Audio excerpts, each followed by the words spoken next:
Good afternoon, everyone. I'm happy to be here and go over some of this stuff with you. What you're going to see today, or what I'm going to be able to talk about today, is a very condensed summary of worker protection standard in the time frame that we have. Normally this, to try to go over all the revisions and updates, will take over an hour, but I have provided the whole presentation with notes that can be seen at a later time.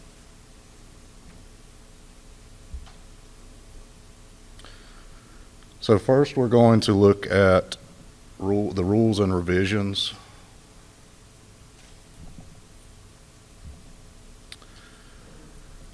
So worker protection standard, and when does it apply? There's a couple of things that go into consideration there, and it being an agricultural establishment and then also an agricultural use of a product, and you will see agricultural use requirement labeling on pesticide products, and those will be what triggers the WPS requirements.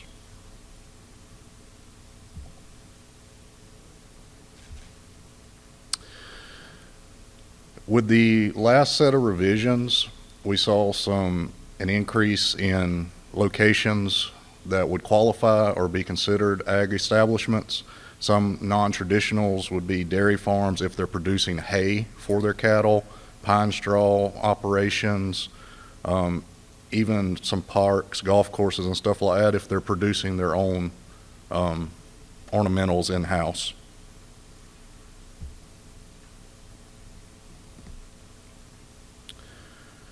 Who's covered by WPS? The agricultural employers of crop producing establishments, and then commercial pesticide handling establishments. That would be like what we call in Georgia pesticide contractors.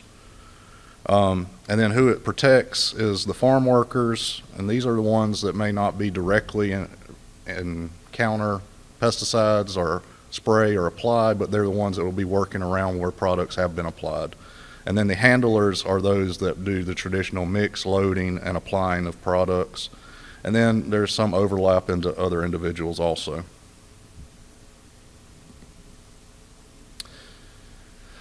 The agricultural employer is the owner or the responsible for the management of the agricultural establishment, and they're the ones that employ the worker and handlers. And then, like I mentioned, the commercial pesticide handler employer, that would be those that are actively engaged in like commercial applications to ag establishments and ag work. A more defined set of guidelines for an agricultural worker is any person who's employed or self-employed, receives wages, salary, and performs activity directly related to the production of agricultural plants. And then, like I mentioned, the handler is those that's more directly involved in the day-to-day activities of pesticide application, the mixing and loading. And I'll get to this also in just a minute, but the handlers must also be at least 18 years of age. Labor contractors is something that comes up a lot of times. And what to remember with this is when dealing with labor contractors, you can assign WPS responsibilities to the labor contractor that's supplying the workers and making sure, but it's the ag establishment's responsibility to make sure that there's compliance with like worker protection, safety training, and record keeping and that kind of information. Because when we go out and do an inspection, we're inspecting the actual ag establishment. They generally talk about WPS in a 3-goal system. Goal 1 is to inform, and that involves the annual pesticide safety training, display of safety information at a central posting location, and then that information includes application information, hazard information such as SDS sheets, and then pesticide labeling available for handlers. Goal 2 is protect. This is notifying the agricultural employees about where and when applications are taking place. This would be like entry restrictions and then the application information. Application exclusion zones, or AEZs, is in the protection of individuals that may be around areas where other applications are taking place. And then there's also the requirements for personal protection equipment, or PPE, that goes into the protection of workers and handlers. Goal 3 is to mitigate, and this involves decontamination areas, decontamination supplies, emergency assistance and information, if needed, transportation and medical care facilities.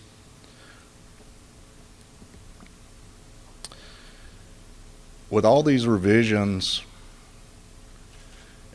the latest ones were set to be all in compliance by January 2nd, 2018. I highlighted the AEZ because there's been some ongoing challenges and issues with how it would be implemented, and I'll cover that also in just a minute.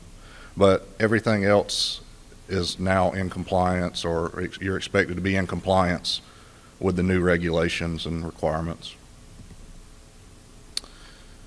They added some more definitions and to further clarify some of the topics in the worker protection standard. And that, like I mentioned, the application exclusion zone, a designated representative, goes into being able to request past information, like a worker can designate a representative to make requests on their behalf. Employ enclosed space production, outdoor production, safety data sheets. And then they revised the following definitions for agricultural establishment, agricultural plant, handler, and then immediate family and worker. With immediate family, there's exemptions for immediate family, and then they further defined what they consider immediate family. So that goes a little bit further out than just your wife, your children, that information. So there's further definitions in there.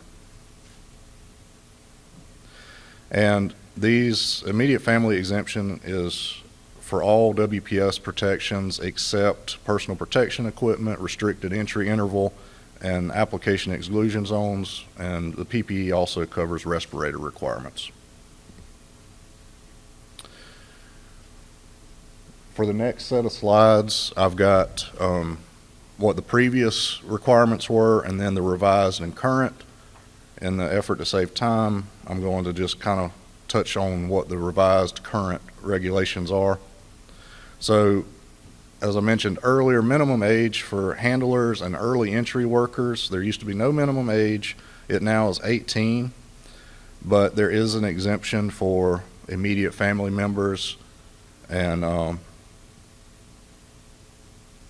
there's no minimum age in WPS for workers entering the field after an REI. So it covers just the handlers and early entry workers. Crop advisor exemptions. This is, they're exempt from most WPS requirements. They self-determine protection equipment. They're exempt from the safety training, the emergency assistant, decontamination supplies, but they must provide other WPS protections to their non-certified employees. Looking at training requirements. Currently, the WPS training is required to be done annually. They've also expanded the training content, and you're required to keep records of these trainings for 2 years and be able to provide them to a worker or handler or designated representative upon request. And they also done away with a grace period. So that basically means that the worker has to have training before entering a field with where pesticides have been applied.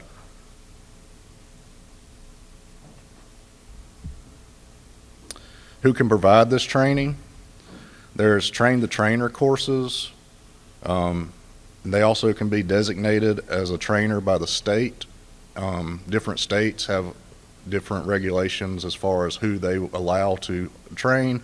In Georgia, we recognize the train-the-trainer program, and we also recognize a certified applicator with their own applicator license number can do the training with no extra WPS requirements. And then if it's just a handler that's been WPS trained, they're not allowed to train workers. Pesticide information, notification. They greatly expanded the notification requirements, and if the REI is greater than 48 hours, then you have to post outdoor treated areas, and they must be posted no more than 24 hours prior to the application and removed no later than 3 days after the application. Early entry workers must be provided personal protection equipment and an oral notification of certain information.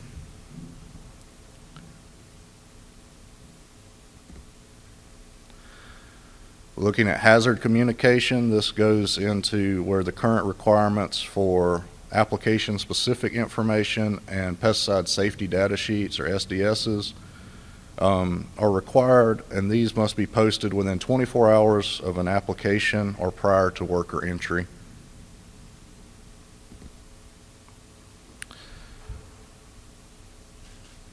They have to have access to the display or to this information during the period of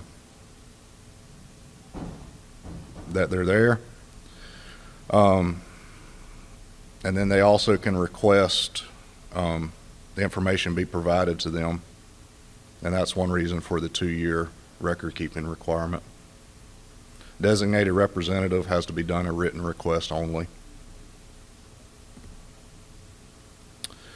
Pesticide safety information, the poster change from what it used to be. I actually brought a bunch of the updated posters. They're on the back table back there. If you need some or know somebody that needs some, take some. There's also some little magnets for proper washing of clothes after being around pesticide. Those are also available on the back table.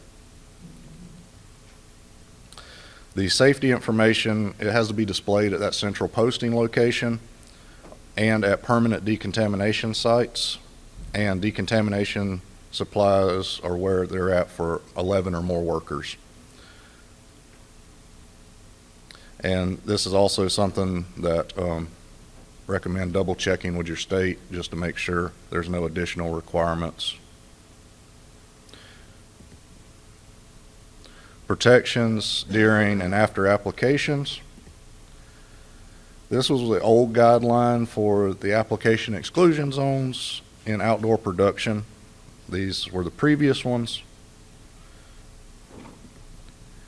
When I said things got a little complicated, this gives you a general timeline of what's been going on with the AEZ provision.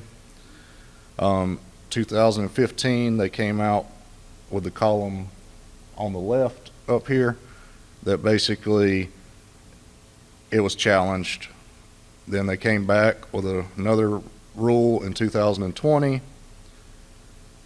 It didn't really go through, and now we're on another proposed rule that's restoring some of the 2015 requirements but modifying some of the others. And this all will be planned to be in effect in the near future for the ones that's on the 2023 proposed rule. Decontamination supplies. Previously, it was just worded that sufficient amount of water had to be available for workers and handlers so where they could wash thoroughly.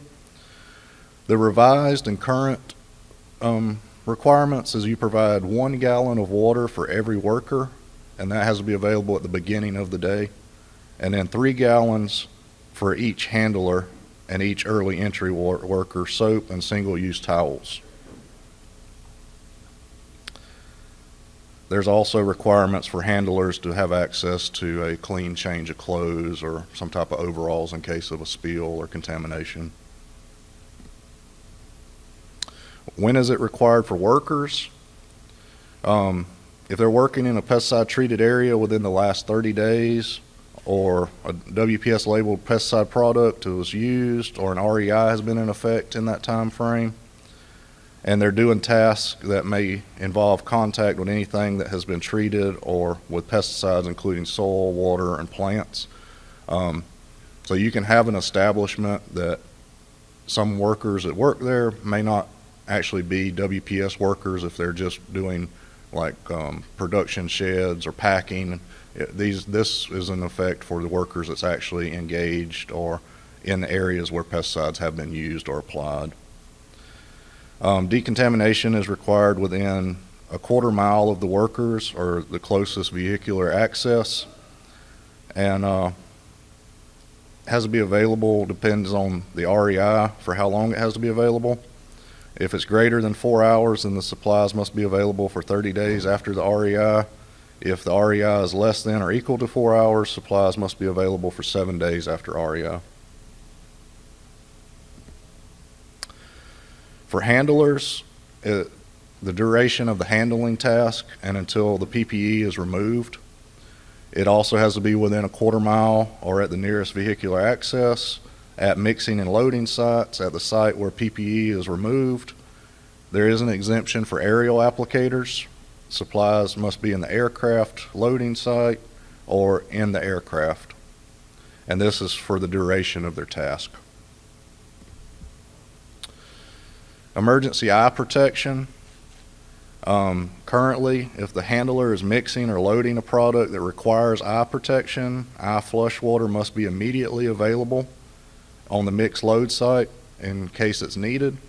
If the handler is using a product that requires eye protection, 1 pint of water must be immediately available to each applicator.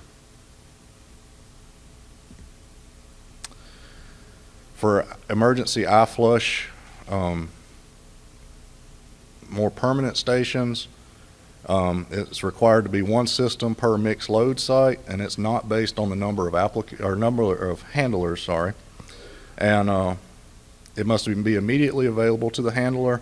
There's a couple of different ways that you can qualify an eye wash or eye flush station, and that's by it being able to deliver 0.4 gallons per minute for at least 15 minutes, or that you have at least 6 gallons of water in a container suitable for providing a gentle eye flush for about 15 minutes.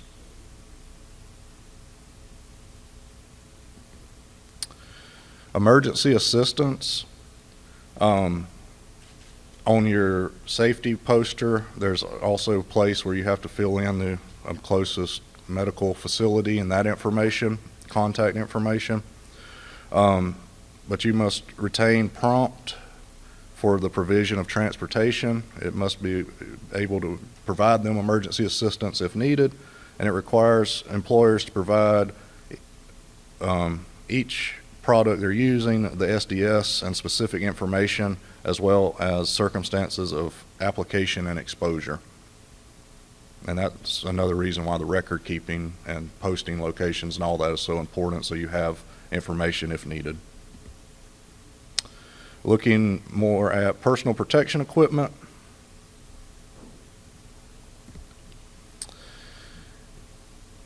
We tend to see some confusion and some issues when it comes to respirators particularly. The revised and current standard adopts a reference of a subset of the OSHA standard for respirators if it's required by the label, and that includes the filtering face piece. You're also required to have a fit test and a medical evaluation or respirator training. Medical evaluations, there's a couple of different ways that those can be done, but that's required before a handler uses a respirator. And then there's, it can be done through a medical history questionnaire online, or they can go to a doctor in person and just get an evaluation or a paper filled out saying, you know, I've done this and I'm medically cleared to wear a respirator. And then repeat the evaluation if there's any change in their conditions or health status. And that's just required before the initial use of, and then it's not required annually or anything like that. It's just required if changes in their health conditions or health status or the use of it occurs. Respirator fit testing. These tests must be performed before handlers use the respirator, and these are at least annually. And the record for the fit test also must be maintained for 2 years. You should repeat fit test if the respirator changes, if you change the style or type of respirator, if there's changes to a person's size or face shape. That means losing weight, gaining weight. If they have a scar or anything like that, then fit tests need to be reperformed. Handlers that use respirators must be trained before they begin using the respirator, and the training is also done annually. Most of the time we'll see fit test and respirator training done on the same day to knock out the annual requirement. Training must be repeated if the handler demonstrates lack of knowledge prior to the annual requirement.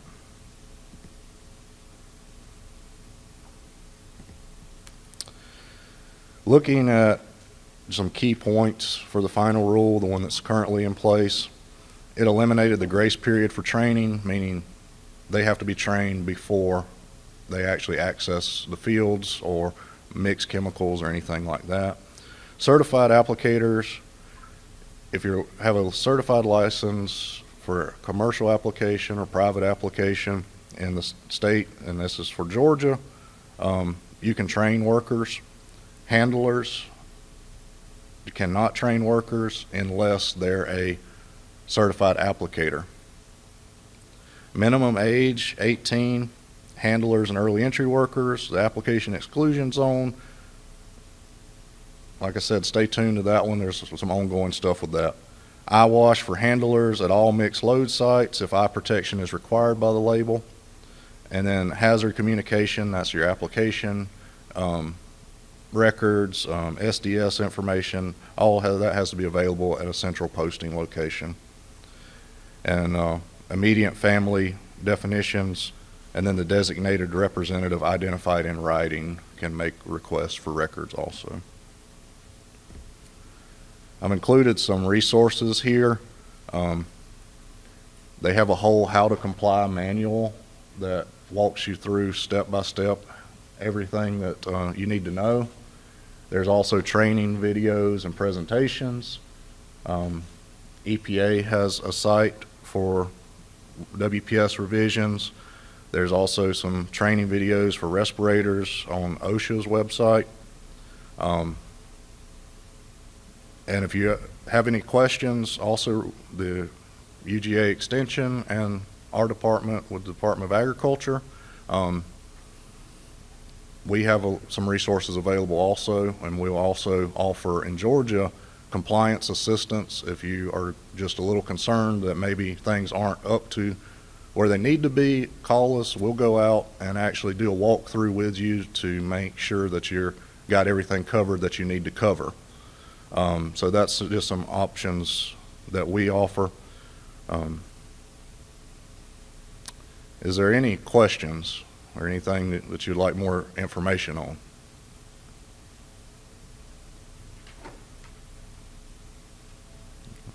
Yes, ma'am. Can you go over the REI and the water available to, are you talking about workers that are actually harvesting in that field? If they're, okay.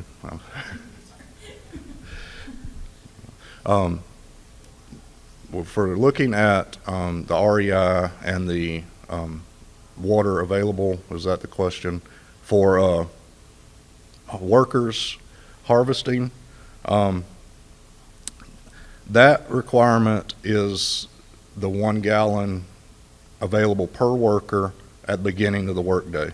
So if you have 20 workers, then you'd need 20 gallons of water available at the beginning of the workday for decontamination and that kind of stuff.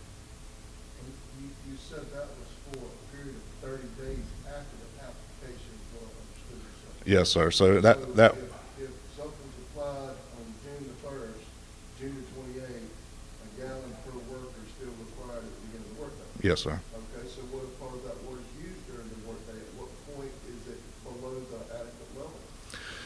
There's not a set requirement for maintaining. It's just what they got in place for available based on the workers there. But as a general rule of practice, you should maintain adequate decontamination water. What is considered decontamination water Um, under this rule? So if there's not an available water source like a water hose or something that can provide continuous water, a clean tank of water can be used. We've seen some where they have the portable bathrooms with the water and the single-use paper towels, the soap. Those can be set up as decontamination supplies as long as the adequate water is available. The question is, sorry, is there any verification, like, if you have to log daily that, hey, I've got 40 workers, therefore we have logged that there's 40 gallons of water at the beginning of this workday? So the question is maintaining records of providing the decontamination supplies or required amount of water. It's recommended because if an inspector or somebody shows up and there's not, or if they question that water and it's not there, then you can say, well, I had it available. It's not necessarily a requirement on our end for you to maintain that record, but it's a recommended source to have available if needed. And you can also just put it in like your daily, if you have a daily operation procedure or something in place, that a checklist, a lot of places we've seen will do like a checklist where this has been cleaned, this has been refilled, and it can be maintained by something as simple as a checklist. Any other questions? If you have a oversight and running water, you still have to have like 40 gallons of water sitting out If it's a continuous water source and it's a clean water source, then the water would be considered met. You would still need, for decontamination, you would still need the soap, single-use paper towels, and something to be able to wash and decontaminate if they needed it. And we do see occasionally, most of the time the permanent decontamination sites will have running water, the ones next to like mixing and loading sites and that kind of stuff. As long as that's a minimum requirement, it's not as long as that's being met. Any other questions? Yes, sir. My name is Vivek. I'm a UGA assistant newly hired, and if I reach out to you after the conference sometime, can you send us this presentation? Yes, sir. And I've also uploaded it where the conference will have access to it, and that'll also have it in more detail, and I believe there's also some notes that add even more detail on it. Like I mentioned, this is just a lot of stuff to cover, a lot of information, and it's kind of hard to condense down into a short presentation. But yes, you can reach out to me. That's the office number there, but the email is a good way to contact me.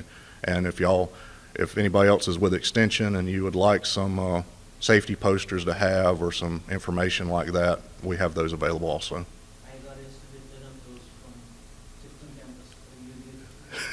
We have a grower who is having this issue about the training. They have asked for the resources. I've got some from these videos and I would like to share those. And I will say another note on the training. When you record that training, make sure that they're recording the EPA approval number, because there are some trainings that out there that might not actually be EPA approved, and that is a requirement, is that the safety training is EPA approved. But those are also available on that resource right there. And then all of our inspectors in Georgia also have access to a USB drive that's preloaded with WPS resources in English and Spanish. And the training has to be provided to the worker and handler in a way they understand. So if they don't speak English, then it'll need to be offered in a Spanish form. Any other questions? Thank y'all.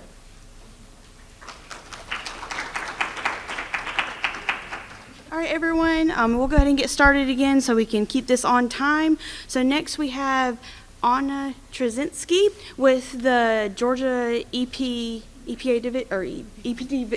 division talking about agricultural water withdrawal permitting update, and we also have Cliff Lewis with the same department to help with any questions. So. Hi, everyone. Thank you all for coming out here and for giving me an opportunity to talk about ag water withdrawal in Georgia. I'll be giving the presentation, but Mr. Cliff Lewis back there, he waved, I'm going to embarrass him one more time, is the person to know for ag water withdrawal in Georgia. He'll be able to answer any specific permitting and compliance questions. So before I begin, who here farms in Georgia? Can I just see? Okay, fantastic. And who here farms in Southwest Georgia? All right, fantastic. So I'll give a little bit of background and then I'll start moving into the core information in this presentation. Agriculture is the #1 industry in Georgia, and it is particularly important in the southwest corner of the state. And the southwest corner of the state is interesting for a number of reasons. One, it's the confluence of the Chattahoochee and Flint rivers. And the Flint River starts underneath Hartsfield-Jackson International Airport in Atlanta and flows down through heavily industrial and urban environments into suburban settings, finally into rural lands before meeting with the Chattahoochee at Lake Seminole. And as you get further south into the lower Flint Basin, you reach a very unique area called Sub-Area 4. And Sub-Area 4 is an area of increased hydraulic connectivity between the Floridan aquifer and surface waters. So this is where the groundwater, particularly the Floridan aquifer, has a lot of relationship with the surface water. If you pull from the groundwater, you can see a reduction in flow in the surface water. Sub-Area 4 is a little bit bigger than the lower Flint. It includes portions of the lower Chat, the Ocklawahnee, and the Suwannee basins. But I'll be focused primarily on the lower Flint. And the lower Flint has been an area of a lot of discussion on the water management side. Irrigation really started to take off in the 1970s and 1980s, and as you moved into the 1980s, the Environmental Protection Division, EPD, identified that a permitting program would be necessary. So we developed one. Permits started going out in 1988. Anyone who's withdrawing more than 100,000 gallons per day has an ag water withdrawal permit with the state. Initially, these were very straightforward permits. They went on indefinitely, very basic conditions. And this went on until 1999, when then EPD Director Harold Reheis put a moratorium on any new permits. This was driven by a number of reasons, but a couple of key ones was a significant multi-year drought that was really affecting flows in the Flint River and its tributaries. There were also communications between the state and the Fish and Wildlife Service around threatened and endangered mussels, and concerns that agricultural water withdrawals could potentially contribute to lower flows that harmed those threatened and endangered mussels. So permitting was suspended until 2006. During that time, EPD developed something called the Flint River Basin Plan that kind of outlined how permitting was going to move forward in that basin. A big thing to take away from that plan were these zones up here, the red, yellow, and green zones, which indicate different levels of connection between the Floridan aquifer and the surface waters. Under the 2006 plan, there are still no new permits going to be issued out of the red zone. There's some backlog they were working through, but no new permits out of the red zone for Floridan wells. In the yellow zone and in the green zone, there were new permits, but they had a couple of additional water conservation measures included in the permit conditions, and they were issued for periods of up to 25 years. This was the permitting approach that we used from 2006 to 2012. And in 2012, there was another significant drought. There had been additional correspondence between the Fish and Wildlife Service and EPD, in particular around the state water planning efforts and agricultural water withdrawal in that basin. So then Director Judd Turner in 2012 issued a suspension for surface water withdrawals in the Flint River and its tributaries, as well as for groundwater withdrawals from the Floridan aquifer in that area known as Sub-Area 4. That suspension was supposed to be evaluated annually by November of each year. So it was put out in July 2012. November 2012, we didn't have any new information, nothing to really evaluate that suspension against. There was nothing done then. By the next year, Florida had sued us in the Supreme Court over our water use, arguing that we were using more water than we really should be using, that we were using more than our fair share. That court case stretched from 2013 to 2021, when the Supreme Court ruled unanimously in Georgia's favor. During the entire time of that Supreme Court case, work was ongoing in that basin with the regional water planning councils at EPD, looking at how ag water use should be permitted and managed moving forward. And that work culminated in a project on source conversion. This is something that was funded with the American Rescue Plan Act money. The money came from OPB, the governor's office, under the water and sewer infrastructure grants that were announced in February of 2022. Money was put aside specifically for two big projects to help support the lower Flint River Basin. The first project was a source conversion project where deep wells were going to be dug. So in this area, Sub-Area 4, you do have some opportunity for water withdrawal from a Claiborne or Cretaceous aquifer. That's not uniform across the basin, but there are other aquifers, deeper aquifers that people could potentially use. And to get a maximum flow benefit, to help the stream out as much as possible, the project was going to take some surface water intakes and move them to the deep aquifers during a time of drought. So under normal conditions, you're using your surface water. You've got that surface water, it's yours to use. But under drought conditions, we want to leave as much water as possible in the stream. And at that point, you would start to use those deeper aquifers that don't have that close connection with that surface water.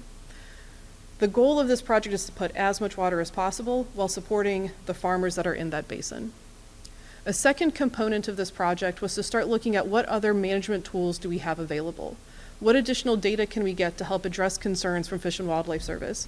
What additional information can we have to identify how we can manage and permit water moving forward?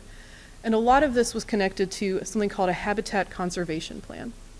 Now, a habitat conservation plan is related to an incidental take permit that's with Fish and Wildlife, and it is to allow for an otherwise legal activity to take place that may harm a threatened or result in a take of a threatened or endangered species.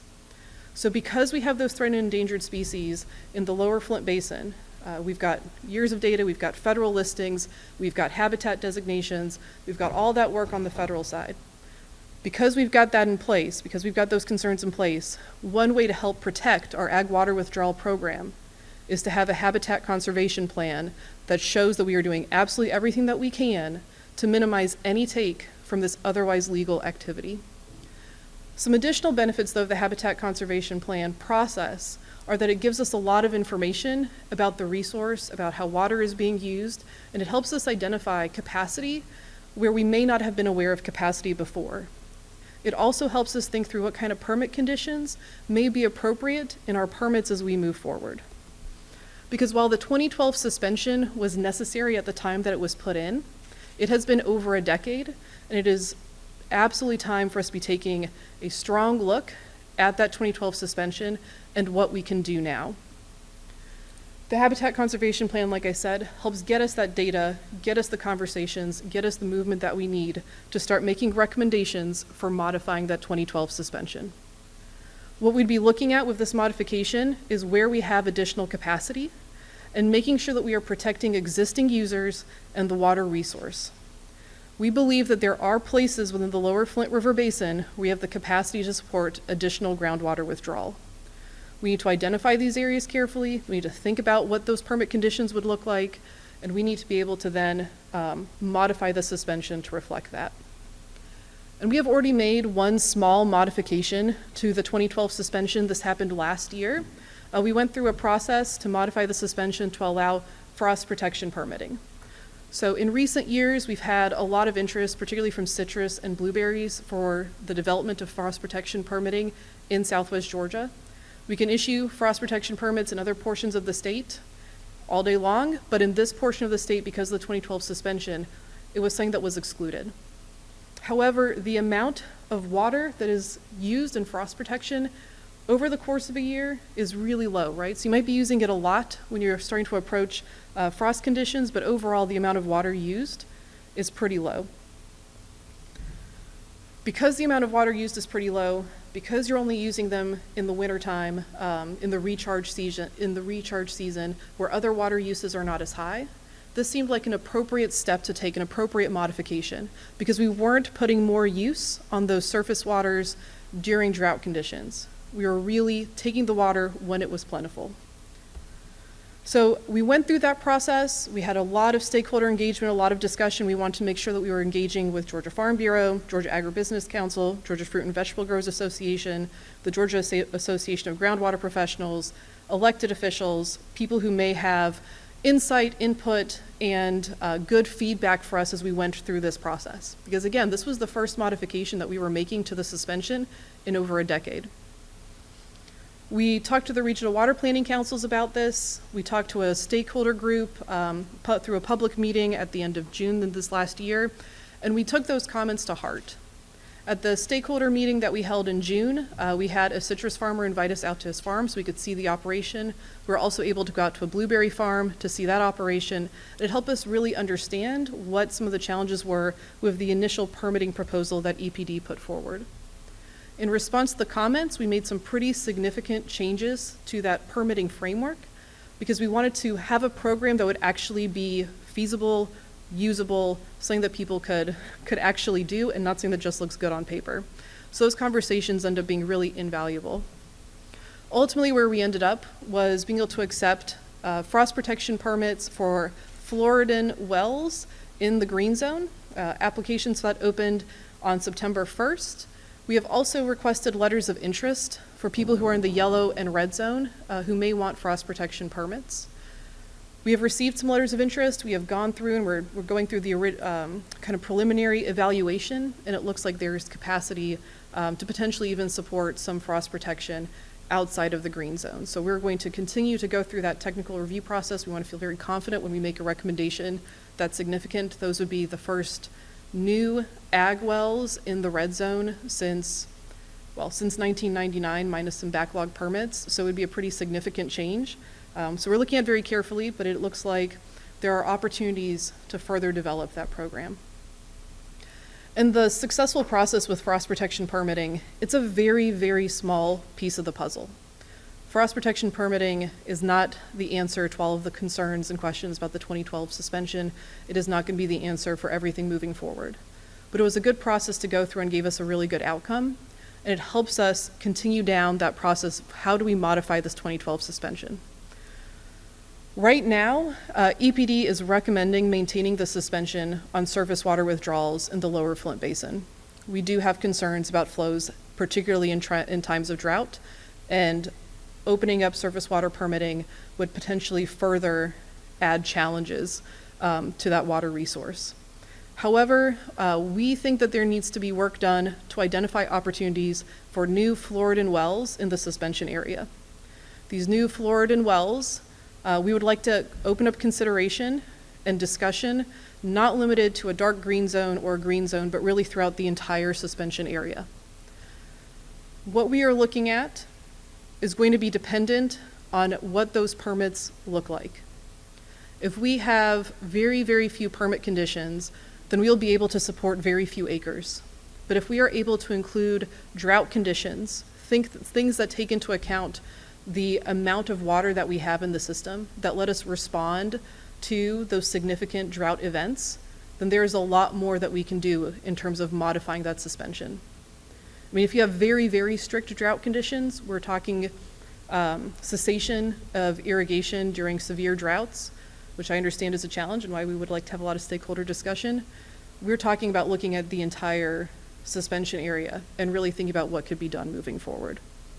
Some of the ideas that we would like to bring to stakeholders through a process that we want to initiate, we have to initiate this year and want to initiate shortly, would be incorporating current practices like the 25-year permit terms, irrigation efficiency requirements, and water conservation plans, and modifying some existing current practices to make them make sense for groundwater things like low flow protections, which we see in our surface water permits. If there's a way to translate that for our groundwater permits, that would be a really big step in letting us open up more acreage. And other new ideas, things like volumetric permits, other drought conditions, and probably things that EPD has not considered yet, things that we will learn about as we talk to the farmers and to the affected stakeholders. So our next steps are to have a lot of these conversations. We want to have meetings in the affected area throughout 2024. We want to talk to the local elected officials. We want to talk to the folks that are really affected by this suspension and understand what is feasible for us moving forward. We're working on a meeting schedule now. We'd like to have that announced at the end of the month and start getting those things scheduled on the books and initiating those conversations. We want all of you all to participate, anyone who's affected by this to participate with us and try to see what we can do. The target is for us to have a recommendation for the EPD director, us being the Watershed Protection Branch, for the EPD director for modifying the 2012 suspension by November 2024.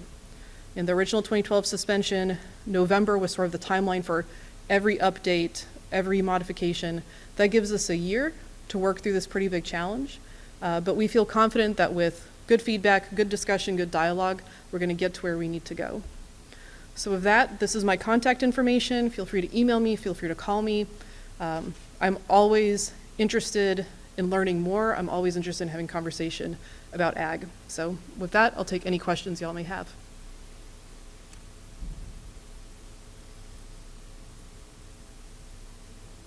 Yes, ma'am. I think I've been talking to one.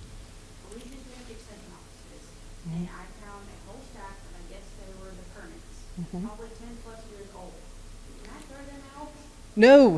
No, give us everything you've got. I mean, I'm just gonna tell you, we've got, I'm not in that, but I mean, but I called a bunch of people, and I didn't throw them out, I didn't know what to do with them, but I guess at some point, we were in transition. you were, give us everything you got. I don't know where to send them to or what to do with them. I will, if no one else can make it, I will come to your office to pick them up. It is super important because we've got situations where people can't find paperwork, where we can't find paperwork, and this poor farmer has a field in limbo, and we got to get that fixed. So if you've got documents, if you've got permits, I would love them. So we will work something out. Email me, contact Cliff.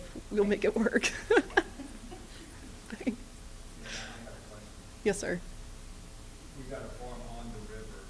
We're pumping out a tributary or ponds. We're drawing the streams up.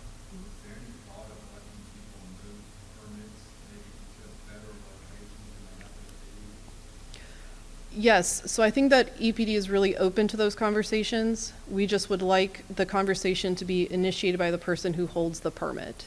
So if you have some ideas about how to better organize your irrigation operations, where your intake is, whether you would like to move to a groundwater source, how you want to move acres around within property that you own, talk to us. We'll have sort of individual case-by-case discussions, but we would want to work with you on that.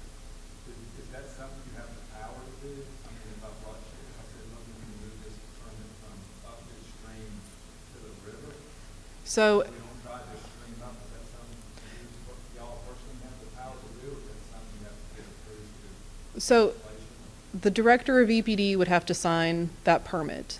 But the director has explicit authority on ag water withdrawal permitting. So what we would be doing there is looking at what is the effect of this water withdrawal? And if we move it, do we see a flow benefit? Does that help the stream out? What does it do to the river? And if all of that works out, we would be very open to talking to you. Yeah.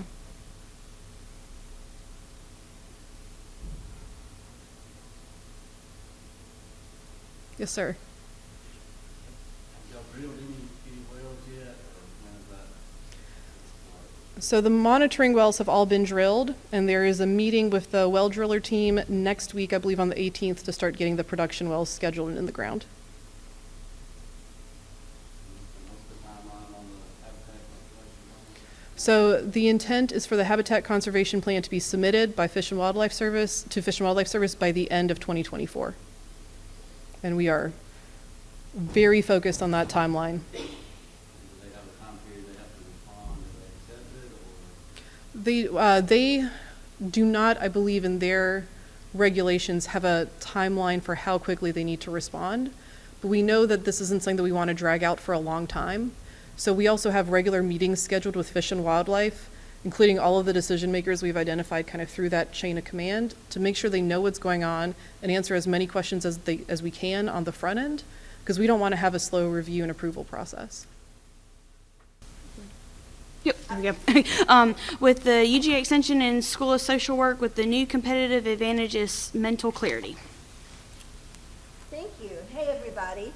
I'm really pleased to be here. Having listened to the other two presentations, it's absolutely clear to me that rules and regulations and changes and all of the things that are going on that you have to keep up with mean that mental clarity is really essential to your work. It's as much an advantage as having the best labor, the best equipment, the lowest input prices, anything else. So I'm really pleased to talk about this today. I am part of the Extension Rural Georgia Growing Stronger initiative, where we focus on rural well-being, and I more specifically, and some of my colleagues focus on farmer stress and farm family stress. So shout out to my colleague Maria Bowie, who's in the back, who's part of the initiative, and please be nice because my boss, Laura Perry Johnson's also here, so don't ask hard questions and at least pretend to clap. Thank you.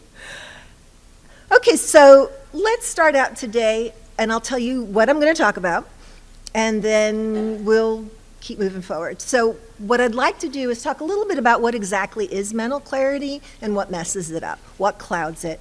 How can we protect it proactively, because there's things you can do, how we can make it better, how we can get ourselves sharper. But I want to do this without showing a bunch of brain scans. You don't really need to see MRIs. I mean, anybody who wants to talk about the singular gyrate and the dorsolateral prefrontal cortex, I can talk to you later, but we're not going to do that here. So this is the idea. I hope it can be pretty informal. If you've got questions or comments, raise your hand, shout it out, throw something at me if I don't see you, and let's have a conversation about this. So if you forget everything else, or you get the dreaded text from your boss that says, call me now, or whatever, and you need to leave, remember these three things. Sometimes your brain is not your friend. And knowing when that's happening and what you can do to turn it back into your friend is really important. Sometimes you can fix a stressor, sometimes you can't. But you can always manage your stress response so that the stress doesn't hurt you. And then the final one is the best defense is a good offense. And that's a good Georgia girl who longed for a better defense against the Alabama game. Though Saban's gone, y'all heard that, right? Yes. The best defense is a good offense. So remember these three things. Okay, so let's start out with mental clarity and what it is. So y'all are here, so you must have at least been peripherally interested in this idea of mental clarity. What does it mean to you? When you think about mental clarity, what are some of the characteristics or some of the elements of it for you all? A plan. A plan. Okay, somebody who's planful. Good. What else? What else is part of mental clarity? Sustaining focus. Sustaining focus is huge. Exactly. What else? Information retention, absolutely. Being able to consolidate memory. What else? Yes, being able, which really is a kind of a critical thinking skill, being able to figure out where the stress is coming from. Absolutely, all of these things. Memory, you mentioned, quick thinking, focused attention, good judgment is another piece of it. Problem solving, knowing where the stress is coming from, all of those things are really important. One of the things we need to be aware of is that when your mental clarity is compromised, something's going on. It is a symptom of something else. And it's really important, like the person who said you got to know where the stress is coming from. It's really important to understand what's underlying it and address it. And we'll talk a lot about that here. But it could be a health issue, it could be a stress issue, it could be any of a number of things. You can't just write it off as, oh, I'm starting to have a senior moment. because having good mental clarity, as I said, is as important as having good anything when you're a grower. Good fertilizer, good seed, good labor, all of those things. If you can't make good decisions, that's going to minimize your chances for success. So let's talk about decisions for a minute. How many decisions do you think the average person makes in a day? And I didn't bring one up here, but whoever guesses closest, I will give one of those UGA squishy bulldogs to from downstairs on our table. What do you think? How many decisions do we make in a day? Thousands? Yeah? You want to be a little more specific? Keep going up. 1,900. Keep going up. 3,000. Somebody said 3,000. Add a zero to that. 20,000. Keep going up. 50,000. Okay, we're somewhere between 20 and 50,000. 30,000. Who said 30,000? You get a bulldog, I promise, later. Come to the table. We, on average, make about 30,000 decisions a day. Some of them are more important than others. Apparently, according to Cornell, we make 225 decisions a day that have to do with food. I mean, if it was Christmas, it's 500, but 250. And of the kind that are considered important weighted decisions, we make about 175 of those a day. The decisions that are, do I keep the truck for another year, or do I need to get a new one now? Or, helping my kid decide where they're going to go to school or if they're going to play sports. Those heavy kind of decisions, we make almost 200 of those a day. So if you think about that, in any given day, we've got 200 opportunities to make our lives better or to mess up. So it's really important to be able to make good decisions and have all the tools that you can for that to happen. So who are the enemies of good decision making? You have to think about this in two ways. There's the stuff that could happen that's sort of short term. Like the dog barks all night and you don't get any sleep. Those are short-term kind of things, but then there's longer-term ones. So in terms of short-term, challenges to good decision-making, sleep is a huge one. My husband used to call that when you wake up in the morning and you've only had like 2 hours of sleep, you couldn't sleep for whatever reason. He calls that being butter-headed, because he just couldn't think. His head felt like a stick of butter. That does not help you make good decisions. Medications. How many people here have had that respiratory crud this year that's going around? Yeah. How many of you had to take NyQuil? How intelligent do you feel when you're taking NyQuil? Medications can really cloud your decision making. Similarly, substances can. Substances are tricky because, the research shows that having a glass of wine or having a beer can be relaxing, can actually be a positive thing. More than that, it can be problematic. But the thing that's tricky, substances are slick. You don't know that you're not making good decisions anymore. And if anybody's ever been to a party where someone's had too much to drink and suddenly thinks they can dance, you know that the substance will lie to you and you can make bad decisions. So substances. Overeating, food comas. I mean, I'm sure after the holidays at least somebody, not just me, experienced food comas. Inactivity, just sitting all day, and people who are in an office like me, that's a problem. And then strong emotions. When you're really ticked off or you're really sad, that is not the moment to be making decisions, because you are not making good decisions. You are not thinking clearly. But all of these things can be managed over time. You get a good night's sleep, you get better, you don't take NyQuil, those things go away. The longer term challenges that are enemies of good decision making are the ones that are, I think, more problematic. Some of them are things like health issues. Diabetes, high blood pressure, any of a number of chronic conditions, neurological conditions, those mess up your clear thinking. And a lot of the thinking is that it's all linked to inflammation. And a lot of diseases are linked with inflammation, and we'll see that stress also causes inflammation.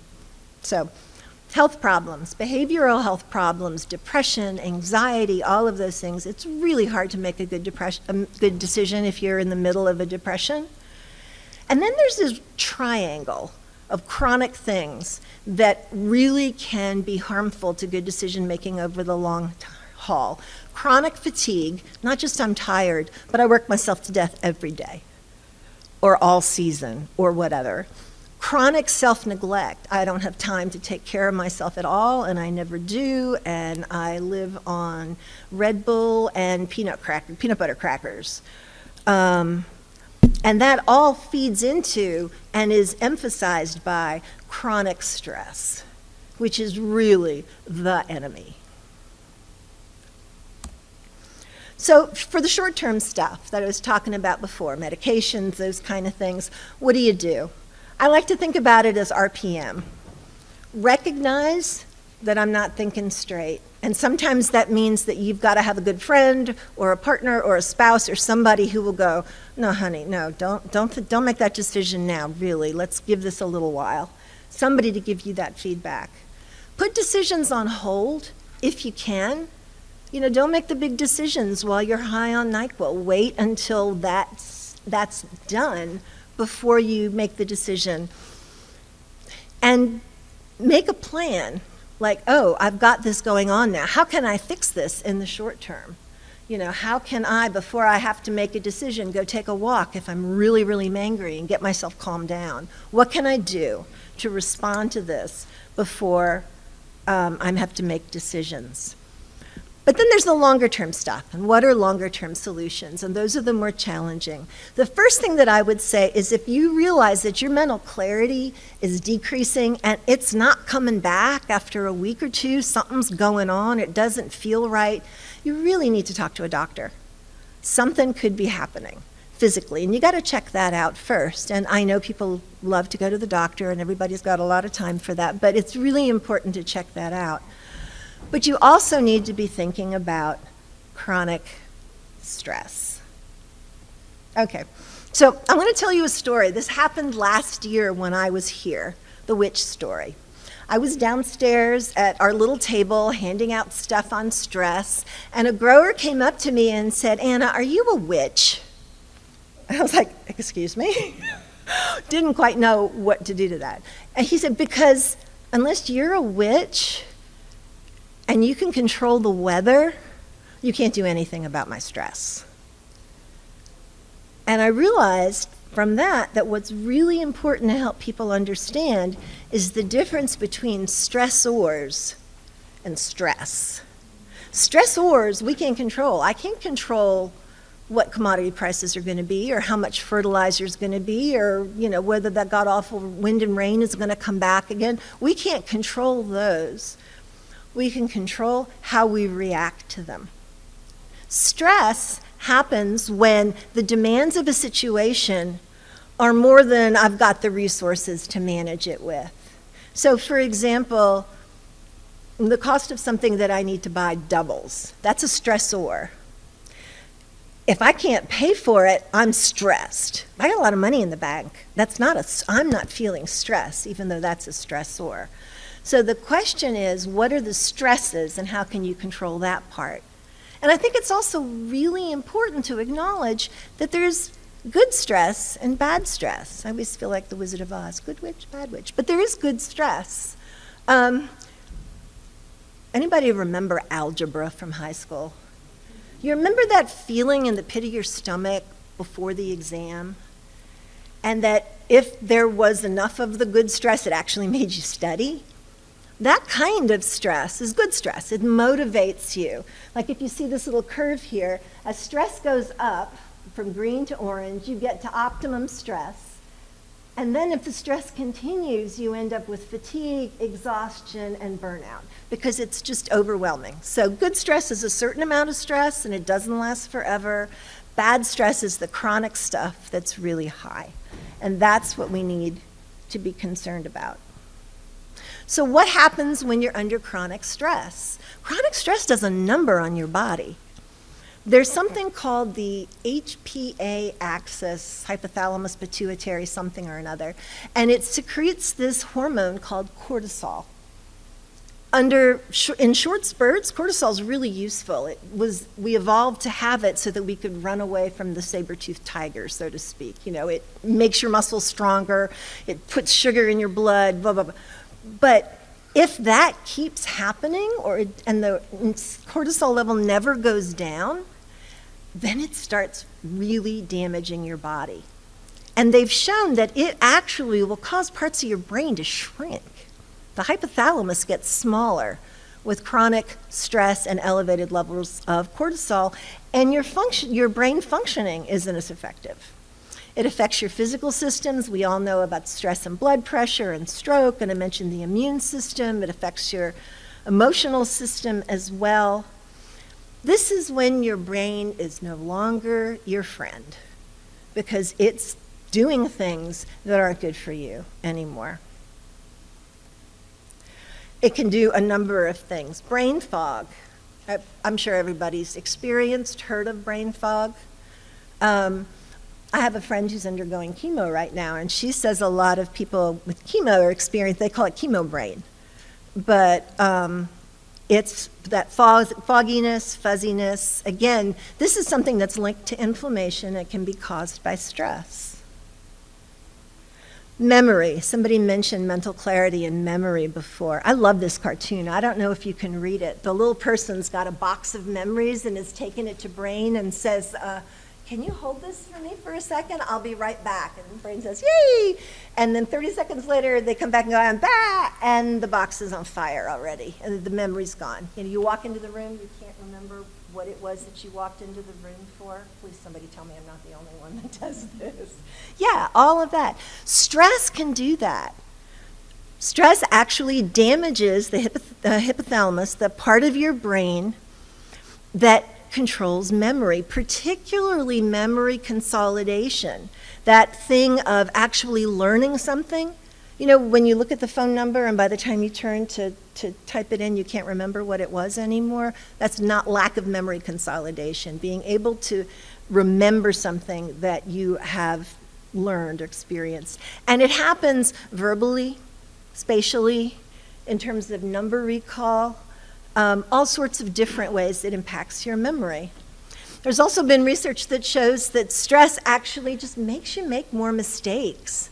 They did this really interesting study where they looked at nurses who answered those medical hotlines, you know, very high stressful work, and during peak stress hours, they tracked the number of mistakes they made.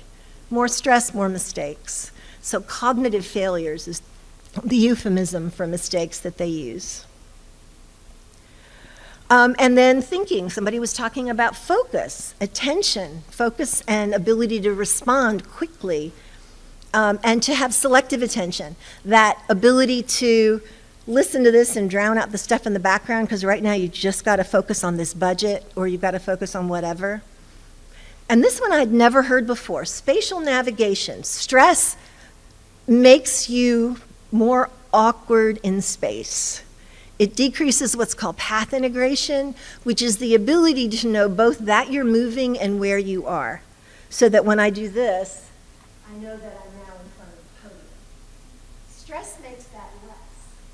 So if you think about being under stress and people kind of being clumsier, I think about stress and people using machinery when their spatial relations are problematic. That's a real issue, but that is something that stress does. And then this one really scares me, misjudging risk. Apparently, under stress, you should never go to Vegas because you're more willing to take higher risks. You have lower perception of what the risk is, so you can't evaluate really how risky a decision is. In studies putting people under stress, they were willing to take higher immediate gain, even if it meant larger future losses. So you become very in the moment and you don't think about the longer term implications of the risk and the decision. And you have reduced loss aversion. You're not as scared of losing. So while, some riskiness and taking chances is sometimes a good thing, under stress, you really are not a good judge of risk anymore. Problem solving, again, I think somebody mentioned the ability to solve problems, lower cognitive flexibility. You don't think creatively, you don't think outside the box, you can't figure out 4 different answers to the problem. And then the thing that I think is nastiest about all of this is that the more cortisol you've got and the more this stress thing is going on, the more it shuts down your body's ability to calm down from stress.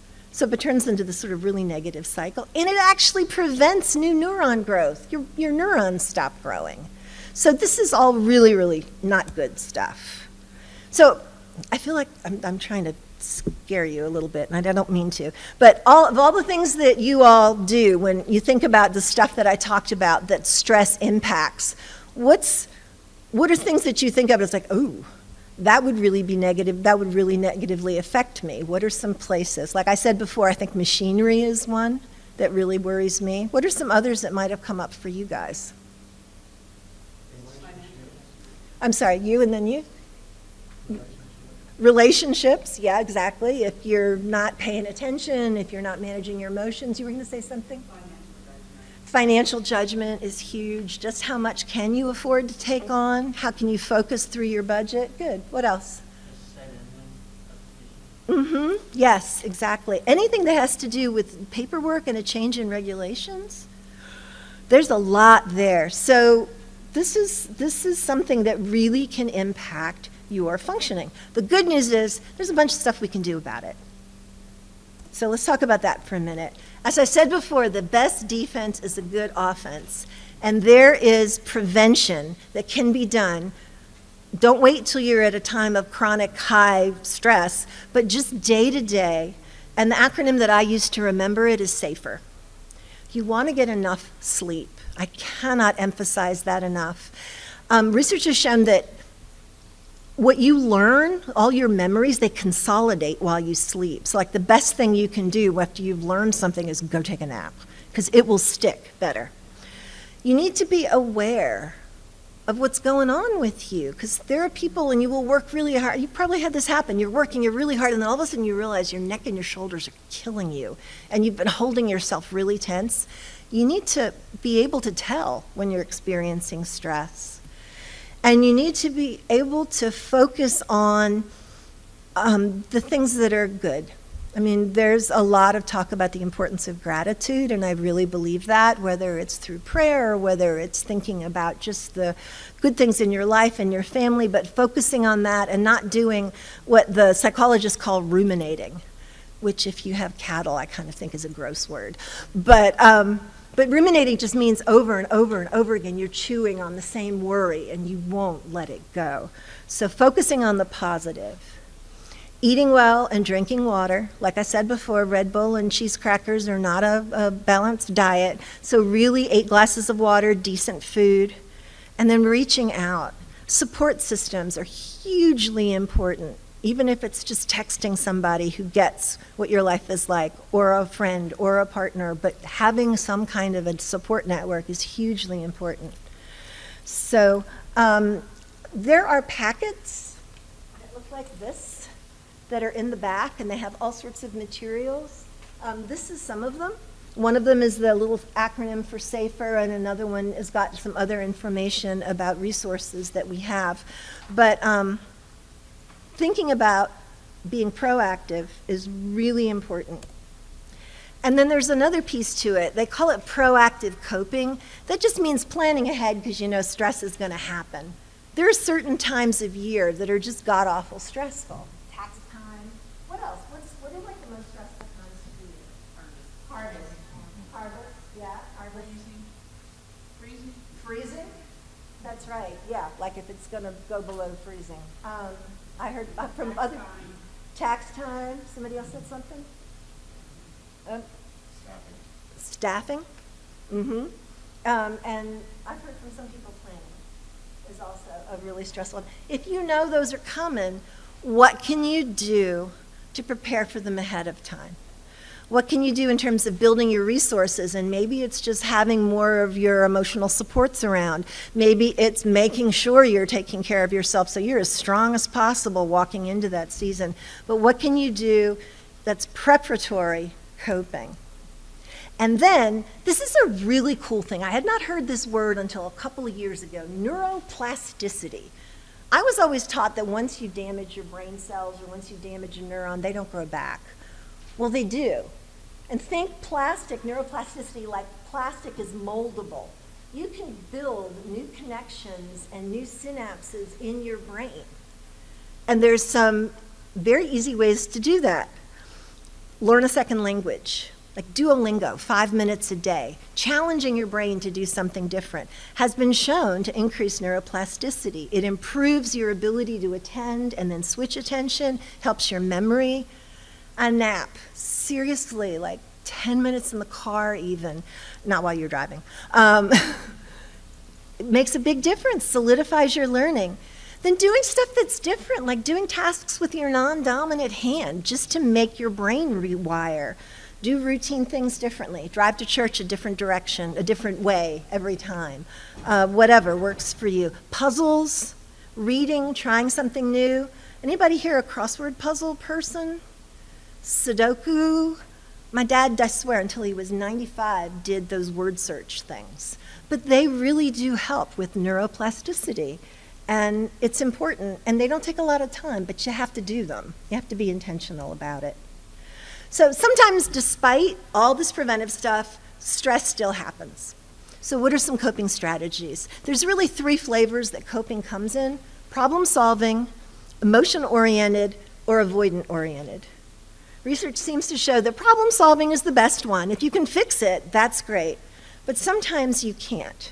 At which point, the emotion-oriented ones, the ones that are figuring out ways to help you think and feel better, are working much better than the avoidant-oriented ones. The one where you go, I'm just not even going to look at that paperwork. I just can't do it. It's just going to sit there, and then just keep sitting there.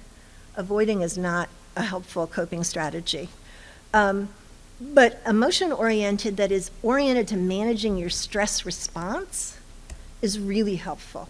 And there's a bunch of different ways to do that. And again, these take a couple of minutes. They're really straightforward.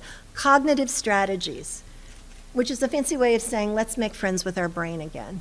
Because the brain is telling us all this stuff that's awful. So how can we reframe the messages that we're getting? And this, again, is a skill that you can learn. There's this really great book called Cognitive Distortions, How to Catch the Top 10 Most Dangerous Thinking Villains, which is wonderful. And I've provided you all, and this all stuff is all posted on the conference website so that you can have the slides. There's this great worksheet that talks about different what are called cognitive distortions, like all or nothing thinking. If I'm not the best, I'm the worst. Generalizations, you had one failure, but because of that, I'm always going to fail. It's always going to be like this. Maximizing, this one thing happened, but you catastrophize it. I'm really good at that one. You can ask my husband. But it's important if you can take a minute and identify what are the cognitive distortions. Because just because your brain is telling you to think this doesn't mean it's true. And really evaluate what's true and what isn't. Well, I made a mistake. That doesn't mean I'm a screw up for my whole life, even though that's what the internal narrative is saying. And you can work through that, and it makes a huge difference. There's cognitive behavioral therapies all based off of that. Another thing that's really simple is called mindfulness, which some people kind of have like a woo-woo sort of yoga, whatever with it. All that means is being present in the moment. Pay attention to the moment and don't be judgmental. You can do this anywhere, and it can be brief. You can be walking through the woods. And while you're walking through the woods, you're not ruminating on what you got to do. You're experiencing the air, the trees, whatever. You can do it in your car. You can do it playing with your dog. Whatever you do it now, and don't think about anything but that. And it cleanses your brain. It's really useful. Breathing. I know that sounds dumb, but diaphragmatic breathing has actually been shown to decrease cortisol levels, and all that means is when you diaphragmatically breathe, you put your hand on your stomach. As you breathe, you make your stomach go in and out, and you keep your chest still so that the air is going way down deep into your lungs. And that reduces cortisol levels. Again, something you can do sitting at a red light. Listen to music. Somebody actually paid a researcher to do this. Apparently, grunge music is bad for your stress levels. Who knew? There's different stuff on that. Whatever makes you happy, listen to. I mean, like when I'm stressed out, Tim McGraw is the answer. Humble and Kind is the way to go. But whatever works for you. And then if you're a person who likes that, there's apps. There's some wonderful apps out there, and I've given you a whole list of some that scientists have tested. There's also another one that I've tried. I don't know if it's officially tested, but called Calm. It's free. And it's been really helpful in terms of helping you with breathing and stuff. So in summary, chronic stress is the enemy of mental clarity. And you can do prevention. You can do things like SAFER. You can build your neuroplasticity through all sorts of different cool ways. And you can recognize your chronic stress. And when you see it there, problem solve if you can. If you can't, turn your brain back into your friend with those cognitive strategies, breathe, take a nap, listen to music, paint, do something to protect and restore your mental clarity. It's not rocket science. I mean, I didn't say anything here that was particularly amazing. And you can do it in 5 and 10 minute intervals. It's not like you can't say, I don't have time for this, because everybody has to take a shower and think about something. Everybody has to sit at a red light sometimes. You can do this stuff. I'm putting in a shameless plug. I also have a weekly blog called Thriving on the Farm that gives lots of tips around stress management and things to think about that you can sign up for. And finally, just know you are worth these efforts. The world needs you to feed them and clothe them. And so you have to take care of yourself. So thank you very much. I appreciate it. And I'm happy to answer questions, but I think I went over my time. All right.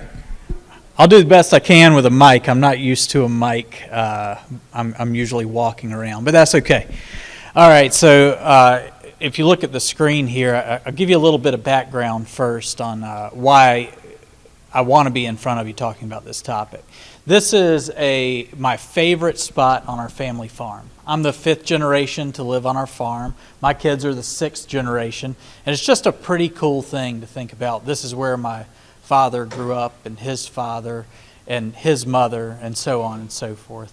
And back sometime around the tobacco buyout, we stopped farming. There was a death in the family right around that time. I was 15 years old and still in school and didn't have the skills to move forward and go forward with farming. And that's what can happen if there is not a good succession plan in place. I didn't expect to be a college professor. I expected to be a farmer for my whole life.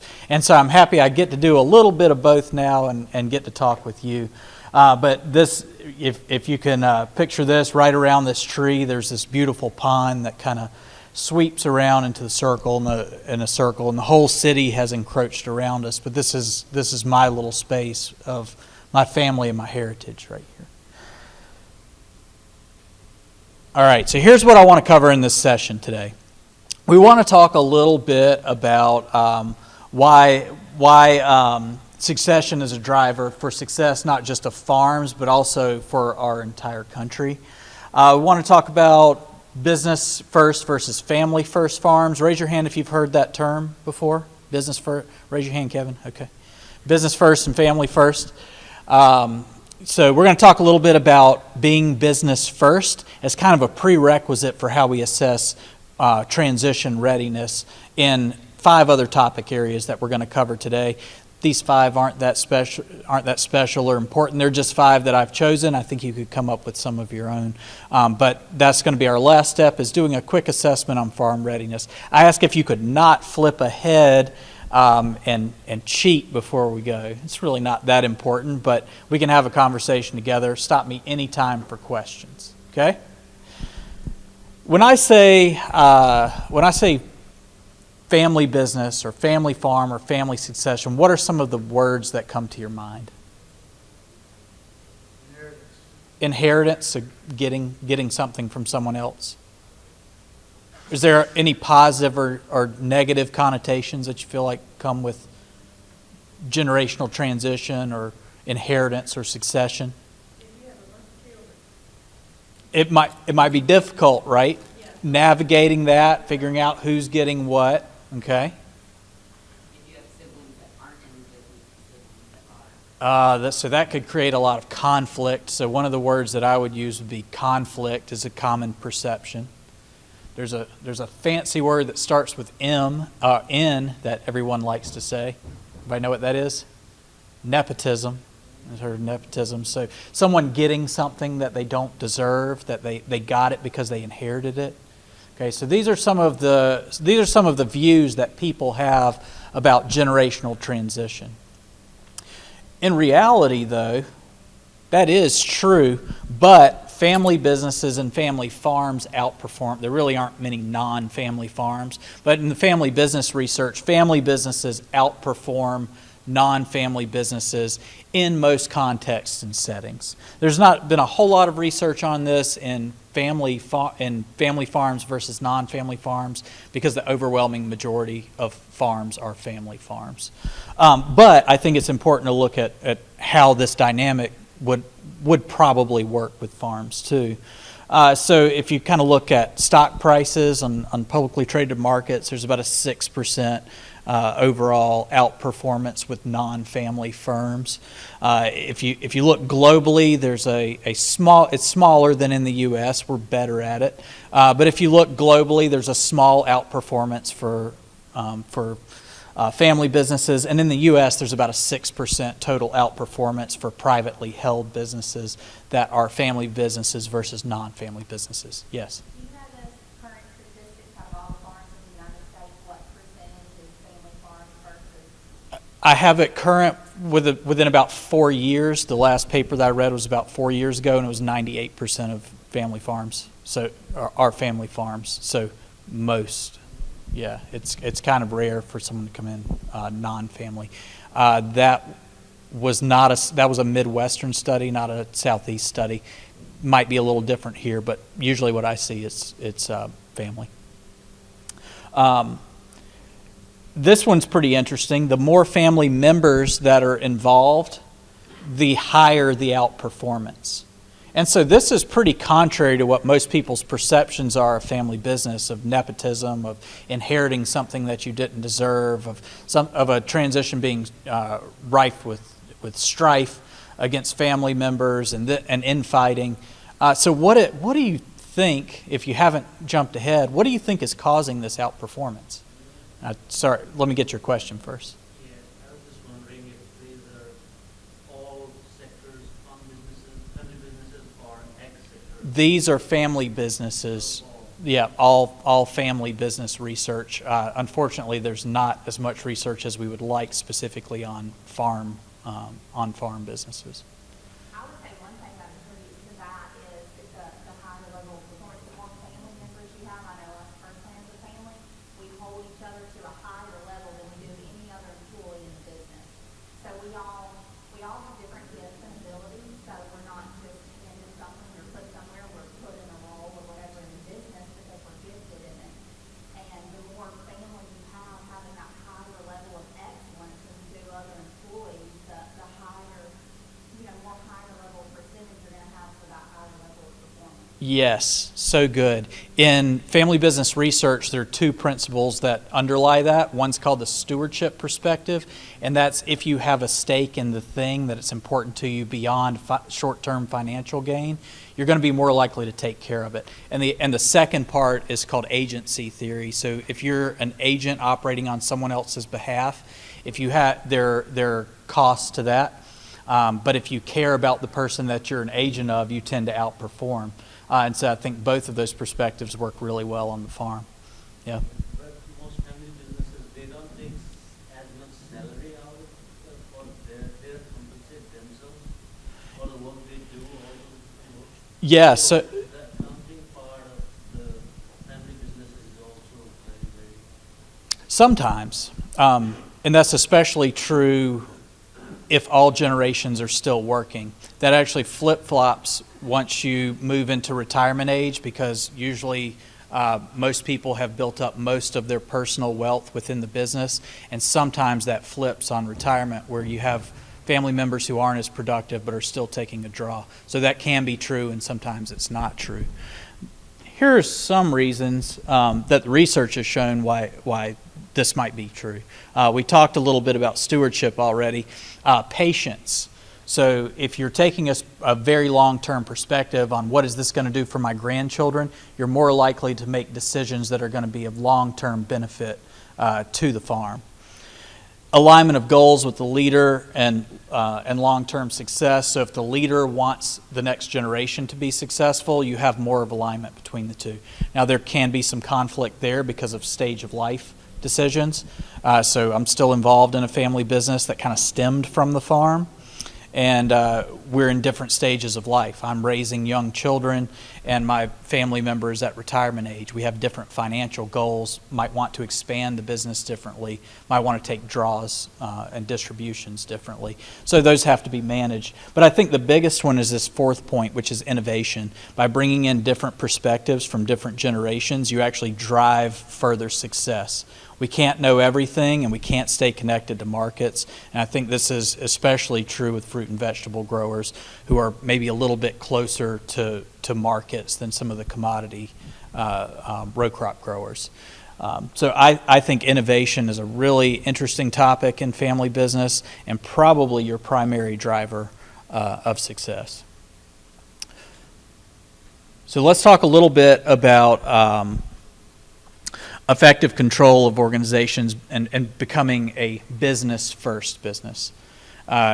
So when we talk about family first versus business first, we usually think of family first kind of just as the words. It sounds like a positive, right? If we're family first, what do you think that would mean? If we're family first, sounds good, right? Sounds like a good thing. We care about our family.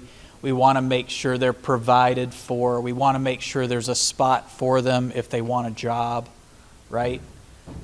Well, in reality, if your goal is to give someone something by not having merit, just by them being a member of the family, they're not going to be as much of a contributor as someone else. So you might be entitled to something like inheritance because of family position, but I don't think you're entitled to management and a driver of success by that position.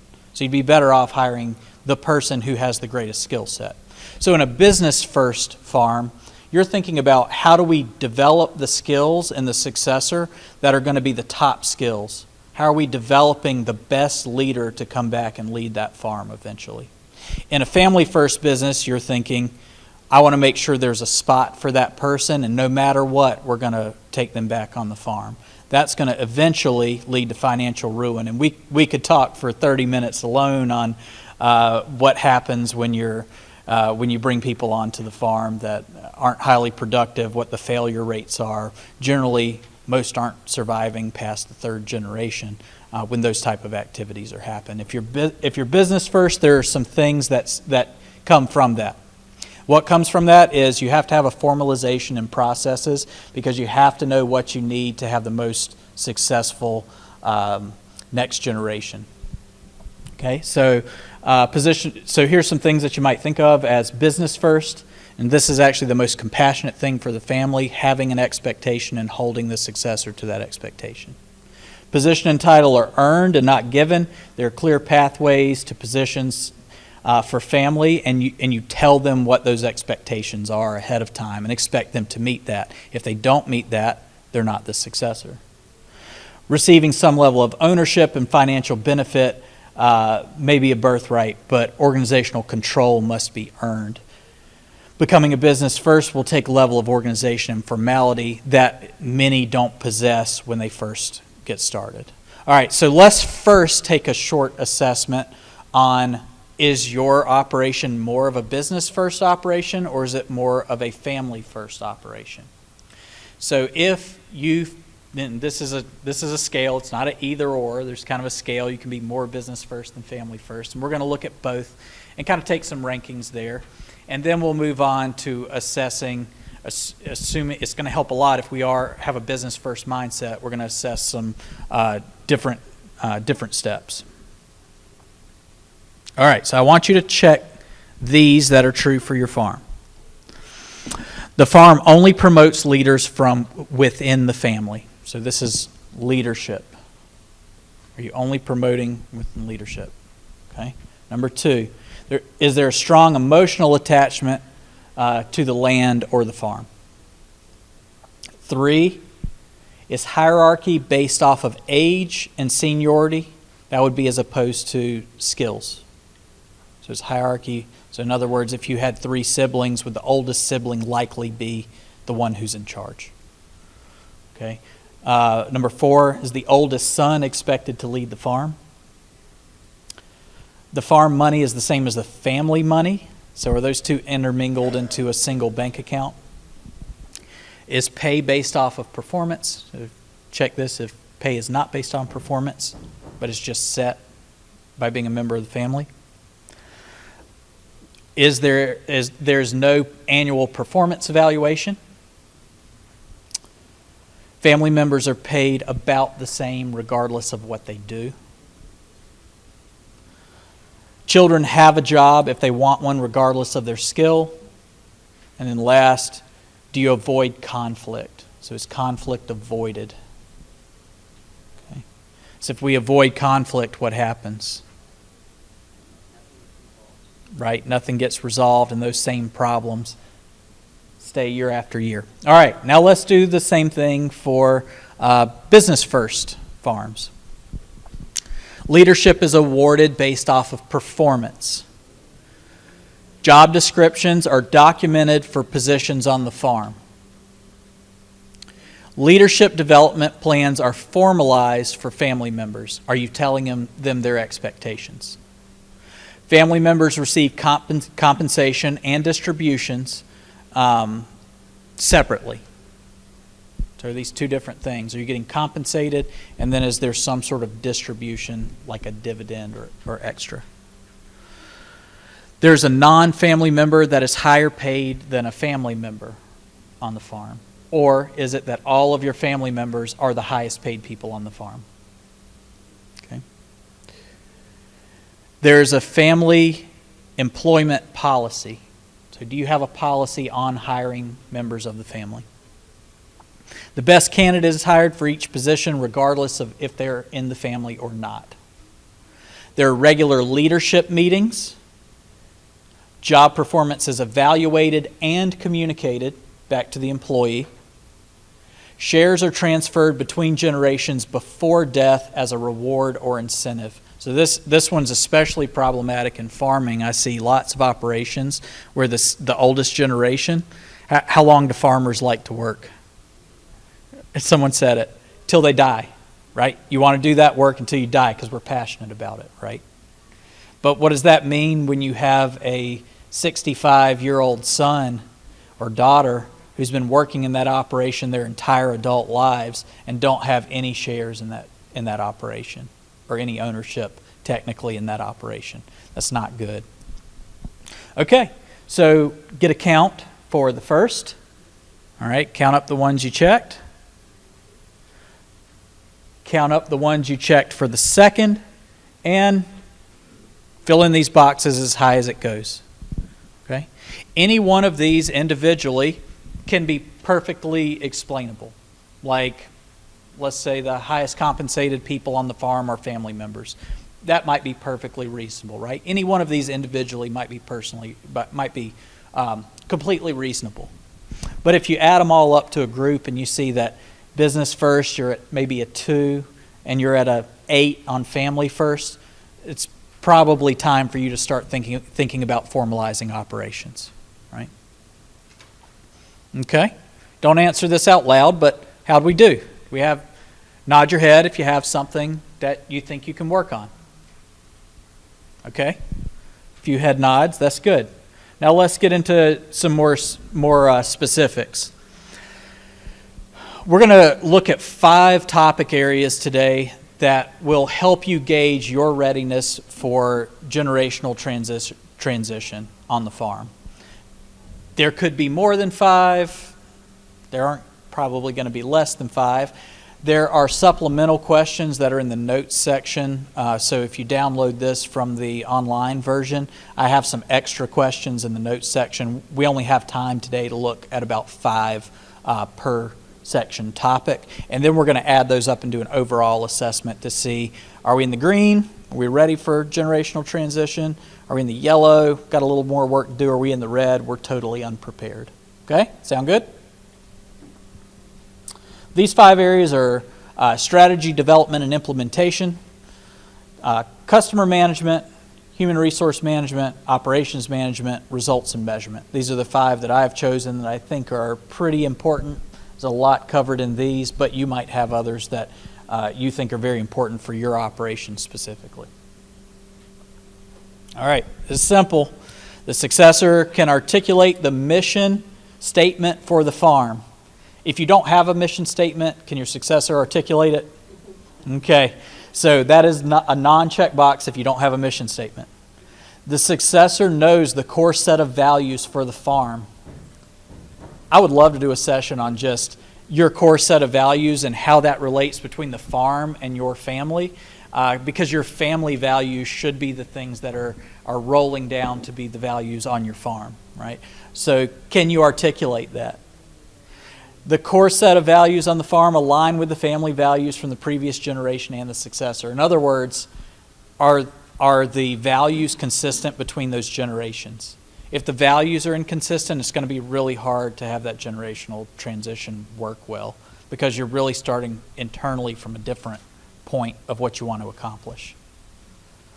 Number 4, the successor leads strategic planning meetings that focus on long-term goals. This is another one. If you don't have strategic planning meetings, you cannot check this box. Okay?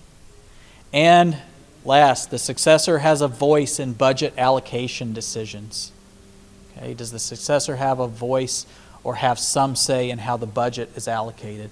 Because how the budget is allocated is going to dictate strategy for what's important on the farm. Right? So if it is important, there should be some say from the successor.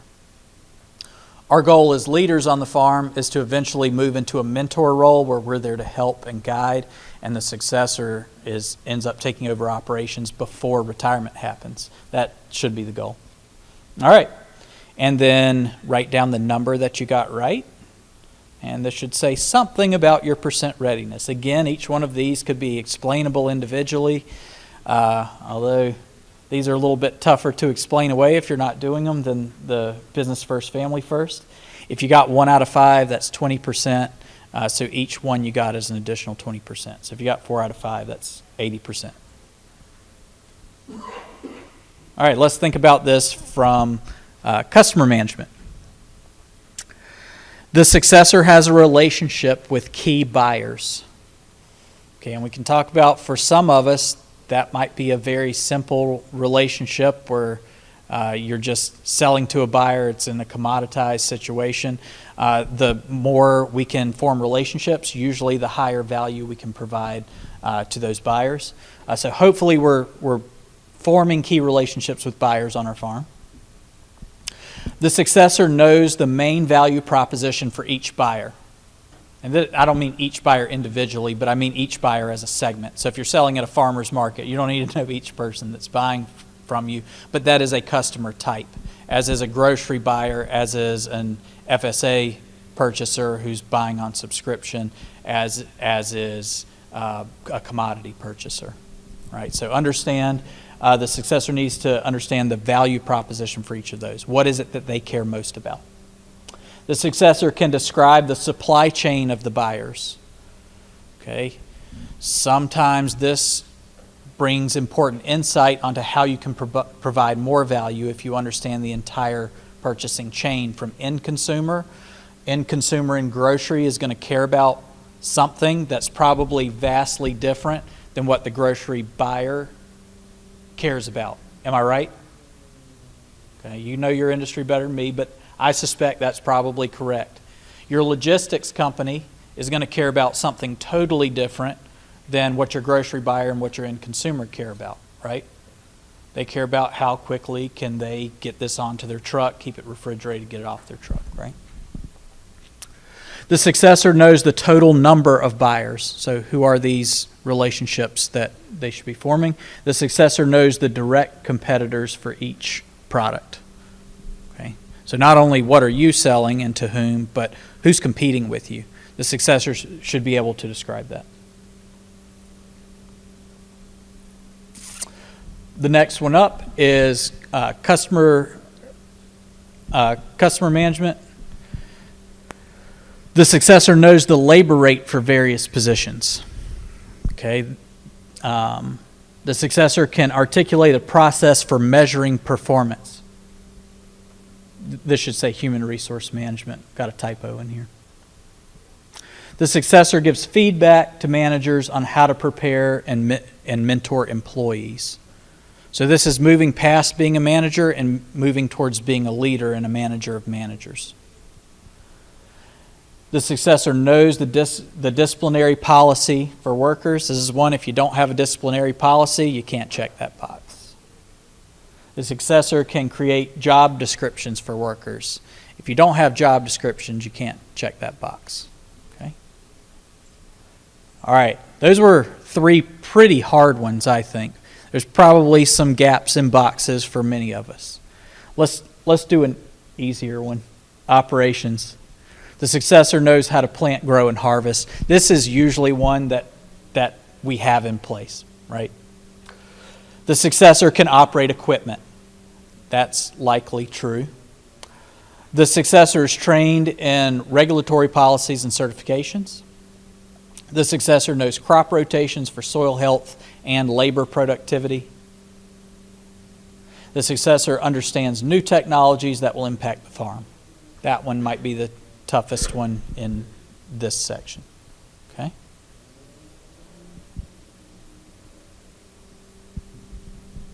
And one more. The successor knows how to read, this is about financial management, cash flow, balance sheet, and income statements. How many of you would say you're a finance person? You like the numbers? 1, 2, 3. 3 of us. Yeah, this is a weakness I see on a lot of farms. This is a topic I like as well, is financial management. The successor knows the key financial ratios that drive success on the farm. Okay. The successor understands factors affecting yield and creates plans to profitably increase yield. The successor knows how to measure labor productivity. And how do we measure marketing return on investment and advertising success? So these are all about measurement. How do we measure the success that we have? Because if we're not measuring it, we probably can't improve it. All right, so count up each one of those 5 on the boxes that you checked. And let's see, where do you fall? You fall in red, yellow, or green on each one of these segments. And then we have this overall ranking. All right, I'll give you just a second. How do we do on strategy development and implementation? How many of you would say that's your weakest area that you did on this assessment? 1? Okay. How about customer management? Who'd say this is your weakest that you had? Okay. How about HR management? Y'all are good at all of it. I see where this is going. Nobody was weakest at operations. How about results and measurement? Who was weakest on results and measurement? Okay. All right. How many of you can't raise your hands? All right, so add those up and then do an overall assessment. That took like 30 minutes to build because I'm really bad at building little boxes in PowerPoint, apparently. So circle the one that makes the most difference from you. And then I'd like for us to have a discussion on what this means and what do we do as next steps. Okay, so couple more seconds to circle. And okay. Here are the implications of this. We have, I've given you 5 of each one of the topic areas. in the supplemental material, you'll have about another 5 to 10 of each one of these. So if you want to go and look at some other areas to give you a deeper level of assessment, you can go look at those. But this is breaking it down into smaller steps of things that you can accomplish that are easily doable, that you can add into a timeline and check them off a box to learn for the successor. So take this as a good next steps. After you leave here, you should know where your weaknesses are. Formalize processes if you haven't. If you found that you weren't checking many of these boxes at all, it's a pretty good indication that you're probably still in that family first mentality. And that's okay. That's why we're coming to these sessions, right? So we can recognize it, we can start to make changes. You need to create a plan to develop those successors in the areas where they're weak. So that should be your main takeaway. Figure out where your weaknesses are, make a plan, and fix it. And this isn't a moment, but this is a process. Okay, so you aren't either ready or you're not ready. You notice this is a sliding scale. You can get more ready, and the benefits of being successor ready or ready for that generational transition are immediate. Okay, so that's what's really important. Most people think about it as when this matters is at a time of death. When this actually matters is to formalize your operation and make it more successful. Okay, so you get the benefits of doing strategic planning the day you start doing strategic planning, right? You get the benefits of knowing your customer and building that relationship as soon as you start doing it. You get the benefits of understanding processes for your people that are working for you immediately. Those measurement tools, you can use those to improve your farm in the next growing season. Okay, so go ahead and start making changes and getting the benefits now. All right, we should still be in time. We good on time? Right at time? Okay, do we have a quick 1 or 2 questions before we're wrapped up? Yes, sir. Suggest to encourage family to be more involved. To encourage family to be more involved? So be very specific on what it takes for them to be able to come back and project that financial success that they would have. Your operations, as you move towards being ready to receive them as a employee and then eventually as a leader, are going to cause you to be more financially successful. And if you can outline those requirements, it's clear the path that it takes to get there. Now, the financial success might take a little longer, but you can be clear at the pathway for them to be a leader immediately. Do share transition early or ownership transition early. Don't wait until retirement or time of death to transfer any of the shares over. Give them a part of that stake in the business early. Those are a couple of the best practices. Thank you for that question. So what public policies are affecting succession of farm, U.S. farm, family farm, and what public policy changes will reduce this? Oh, yeah.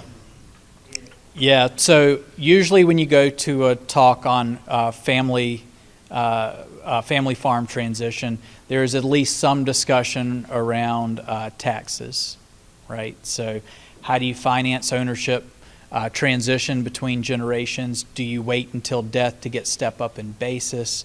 That is a large discussion for maybe a little bit different time, but I will say you should be advocating as farmers for lenient policy on estate tax.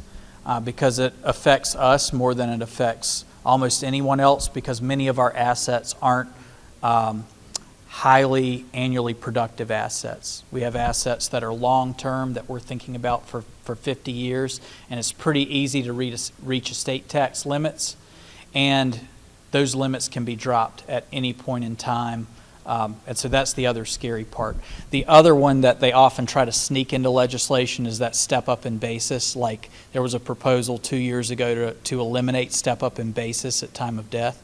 That's important. So some things you can do to mitigate that would be have a conversation with your attorney about trust formation as a tool. Have a conversation with them about splitting control and ownership into shares so you can transition control of the farm without transitioning all of the ownership of the farm, and that can reduce how much you're transitioning for estate tax. Also, utilization of lifetime exclusion limits. You don't get the benefit of step-up in basis. So that's another one to think about, is when to make that happen. Yeah, those implications are important. Regulations are constantly changing. And you'll notice I didn't talk much about regulation at all. Attorneys are pretty good at keeping track of that. Yeah, that's a good question. That's probably all the time we have, isn't it? Yeah. Thank you all so much for coming. All right, everyone, I'm going to go ahead and get started for the last session of the Business Operations Conference. So we have Heath Wilson and Carrie Garrett with Ag South Crop Insurance. And they have a video, so I'm going to step out real quick and try to get this playing while they start talking about risk management on your farm. So I'll hand it over to y'all. Good afternoon. It's good to see everybody. We appreciate the opportunity to be here. Again, my name's Carrie Garrett. I'm with Ag South Crop Insurance. So Heath and I are here today, and we want to come and share with you a little bit about Ag South Crop Insurance and kind of explain how crop insurance works and kind of a broad overview of kind of how what to expect when getting a policy. And then I'm going to turn it over to Heath, and he's going to go a little further in depth into perennial policies, more specifically talking about peaches and that kind of thing. So, so just to give you a little history about Ag South and crop insurance, we have been writing crop insurance since the late 90s. We've got a department throughout our territory to include Georgia, South Carolina, and North Carolina.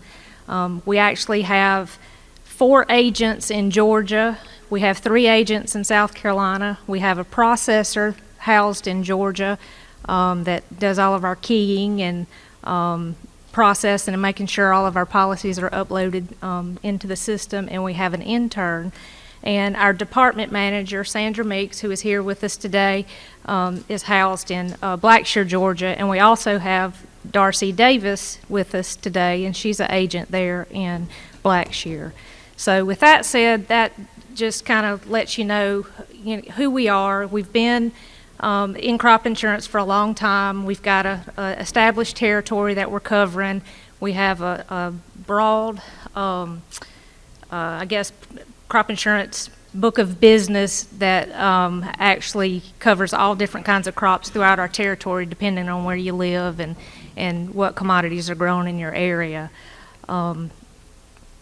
So depending on where you are and what your questions may be, we're an available resource for you if you have any questions, that kind of thing. Just know that we're available for that. So I want to get into crop insurance, kind of an overview, kind of start, give you a background on kind of how it works. So USDA, the Risk Management Agency, which is RMA, they're actually the ones that come up with all of the products, the prices, the rules, the regs, the language, determine what crops are available in your state, in your county, in your area. So they pull in approved insurance providers, or AIPs, and there's 13 of those across the nation. Ag South actually writes with 4. Hudson Crop Insurance, AgriSampo, NAU, and Rain and Hail. So they actually pull in those independent approved insurance providers, and they're the ones that are doing the underwriting on the policies and making sure that they're following all of the RMA rules and regulations and that kind of thing. Then they come in and they appoint independent agents or agencies like us at Ag South. And so we're the ones out where the rubber meets the road, meeting with the farmers, going, writing the policy, making sure that we keep up with everything that's going on. And then we have a team of the underwriters that actually support us with getting the policy written and that kind of thing. So with that said, all pricing, all products are the same across the board. So I can't quote you a price for any more or any less than my competitor. So just keep that in mind when you're talking with different people, that it is the same. I want to just kind of give you some brief things to remember, especially if you're new to crop insurance, on things that you might want to remember to do firsthand. So once you decide that you're interested in crop insurance and that you have a need for it and that kind of thing, the first thing you want to do is see if it's available in your area. So you could go out to the Risk Management Agency's website, go to their Tools tab, and then their actual information browser for that year, and you can select the crop, the county, the state, and then you can look and see what's offered. So you find out what crop you're interested in, you go see if it's rated in the county. If not, then contact your agent, because there may be something that they could do called a written agreement to see if they could pull data from a local, the closest county that is rated. So but if you have to have 3 years production history to do a written agreement. So if you need any more information about written agreements, we'll be glad to answer questions, or you can go on the website or look that information up. I will go into that into great detail. Another thing that you might want to consider if you're new, if you haven't been farming very long, less than 5 years, is ask your agent about beginning farmer rancher. There might be some benefits you could qualify there to save on premium, subsidy, and that kind of thing. So, but you have to qualify. And if you're an entity, every member of the entity has to qualify for BFR. If you're spousal and your husband qualifies, you have to qualify as well. So just keep that in mind, that all people have to qualify for the BFR status. So talking about entities again, when you get a crop insurance policy, one thing you definitely want to remember is that all of the from the start to finish on how you're doing business needs to match. So if you're doing a business in an LLC, or if you're doing business in a corporation, or in just your name, everything that you're reporting on your policy, that your banking account and reporting at the Farm Service Agency, everything has to match. So you don't want to do one piece of it in one name and one in the other. So keep that in mind. Again, I said that, if you're married and you decide to get a policy, you have to list that spouse on there. So even though you're individually farming, the spouse has to be listed. Another thing that we'll share, and Heath will get into that a little bit later, but to keeping good records, to make sure that you're able to provide what you're actually doing for on your operation as far as your production records and that kind of thing. If you get a policy and you have the crop on that policy, then you have to report all acres planted in that county for that crop. So keep that in mind. You can't just pick and choose what fields you want to report. So you have to report everything and report all your production. As far as the multi-peril crop insurance policies, cover things such as frost, freeze, drought, excessive moisture, heat, wind, wildlife damage. For perennials, you're more interested in freeze and frost. That's usually what hits the perennials. So when you notice that you have damage, you have 72 hours to notify your agent to let them know as far as that goes. When in doubt, ask your agent. I mean, that's the biggest thing that I could share with you. If you have any questions, whether you're experienced in crop insurance, you've been farming for many, many years, just ask questions. If you're new to it, ask even more questions. That's what we're here for, is to try to help tailor the product to make sure that it benefits your farming operation, because not every product is going to, be a cookie cutter fit for everybody. So it just depends on, what your operation is and kind of, what your goals are and what your production is and that kind of thing. In crop insurance, we have as agents a lot of things to remember, dates being one of them. We're constantly doing sales closing dates. That's the most important one. If you want to make any changes to your policy, get a policy, know when that sales closing date is, so you can get in and get the coverage that you need. And then we have production reporting dates, we have acreage reporting dates, but that's our job as agents. We're keeping up with all of that. We're going to reach out to you and make sure that, you know, you've got everything that we have everything that we need. So we don't, you know, we at Ag South, our team, we try to make sure that we stay on top of what's going on with our policies, and we've got a good support group, and if we don't know the answer, we get the answer, and we're all working together and making sure that we get everything done to make sure that our customers are taken care of. So that's pretty much kind of crop insurance in a nutshell, you know, kind of how it works, kind of give you the background. So this opportunity was to talk more in depth about perennials, specifically to peaches. And so I'm going to turn it over to Heath and let him share with you more details about that.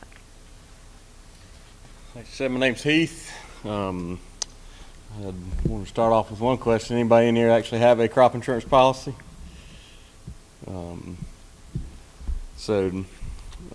Basically the way the policies work, so for perennials, we're covering the actual production history of that, of your farm. So each farm's separated in farm numbers, but you're creating a database of years, of 5 years of production history in peaches, and it rolls. It's a rolling 5 years, so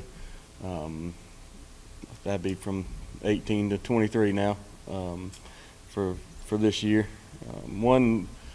There's a couple of options you can use on your policy that help protect that production history. One of those options is called yield adjustment. Your yield adjustment is a plug that's if you have a year or that goes below 60% of what they call the transitional yield, which is the county average. If you have a yield that's below that, you can plug a yield in that's equal to 60% of that. So if it's 100 bushels, you can plug in, and you come in at 40, you can plug in 60 for that year.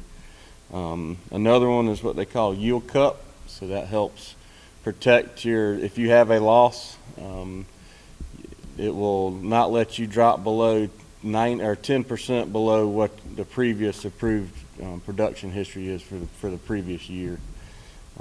Another one that they use is called yield exclusion. So like around South Carolina, which is where I'm from, the 2017 was a tough year, big freeze year, as everybody knows, and they excluded that year. So they'll take that year out of your history, and that helps you. All these options help keep your your production history the highest that it can, and they cost a little bit. They only cost you when they're used, and you can opt out of them if you don't want to use them.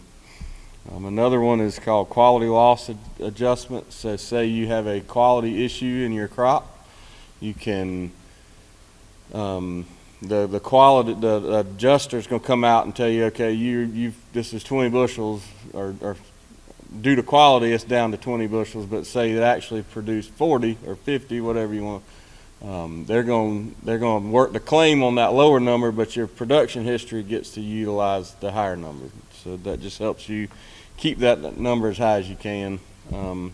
Another option or another policy that we have that's an area-based policy for perennials is called the supplemental coverage option. So they take a area, let's just say, for example, 2 or 3 counties in South Carolina. They're going to come up with an average for that. Say it's 200 bushels. If you come in at 86% below that, it's going to trigger a payment. So a gap of. Let me back up. The coverages that you have on crop insurance can't exceed 85%. So most of us in the perennials only go up to 60% coverage. So 60% of that approved yield is what they're covering on a year-to-year basis. So then you can buy supplemental coverage options, which gets you an extra 26% of coverage from 60 to 86. And that's an area-based policy. So it's based on, you could produce a good crop and get a payment, or you could not produce a good crop and not get a payment. It just depends on how the whole area does, and that's usually paid out a year later from when the actual when you in production. Another policy that's been popular recently is the hurricane policy and tropical storm policy. So if you're close to a coastal county and you get a hurricane, 74-mile-an-hour winds or higher from a named storm, or a tropical storm, which is 39-mile-an-hour winds plus 6 inches of rain in your county or the county adjacent to you, you can collect a payment. So the way that works is, let's just say you had that SEO option, so you've got 60% coverage, you go up to 86%, and now they can take you from 86 to 95% to get, and that's how they figure out what the total payout would be. And the cool thing about the hurricane is if it hits, it's going to pay all the money that it's owed. So a normal policy, 60% coverage, you might have produced, if your trigger yield was 100 bushels and you produced 80, they're going to pay you for the difference. Well, this is just going to pay it out all at once, and that helps there. She handed out these record keeping books. The biggest thing is with production records is keeping good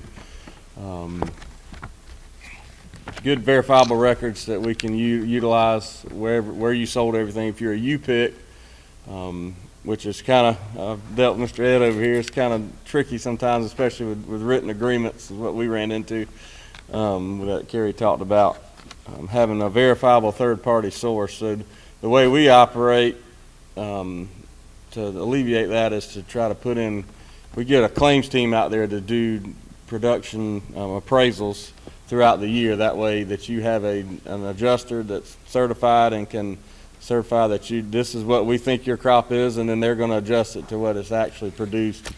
And that way, if you've got a U-pick, or if you've got pick tickets from where you've sold everything, you can you'll have records that will be verifiable. That's about all I had on that.